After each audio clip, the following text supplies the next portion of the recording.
Ladies and gentlemen, welcome to the afternoon session of the opening day today, the 11th of September, 1893.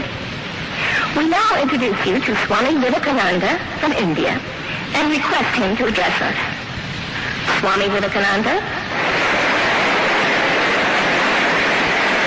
Sisters and brothers of America,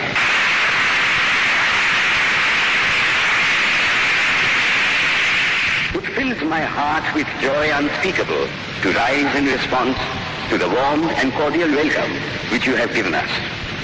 I thank you in the name of the most ancient order of monks in the world. I thank you in the name of the mother of religions.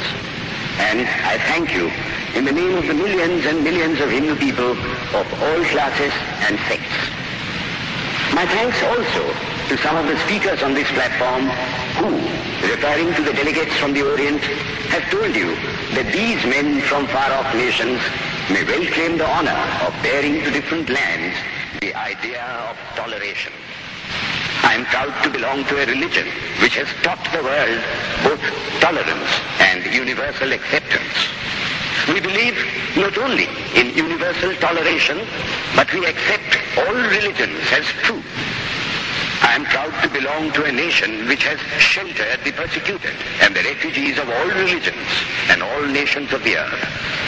I am proud to tell you that we have gathered in our bosom the purest remnant of the Israelites who came to southern India and took refuge with us in the very year in which their holy temple was shattered to pieces by Roman tyranny. I am proud to belong to the religion which has sheltered and is still fostering the remnant of the grand Zoroastrian nation.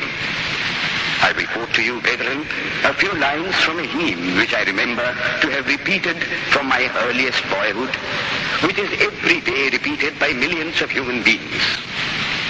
As the different streams, having their sources in different places, all mingle their water in the sea, so, O Lord, the different paths which men take through different tendencies, various though they appear, crooked or straight, all lead to Thee.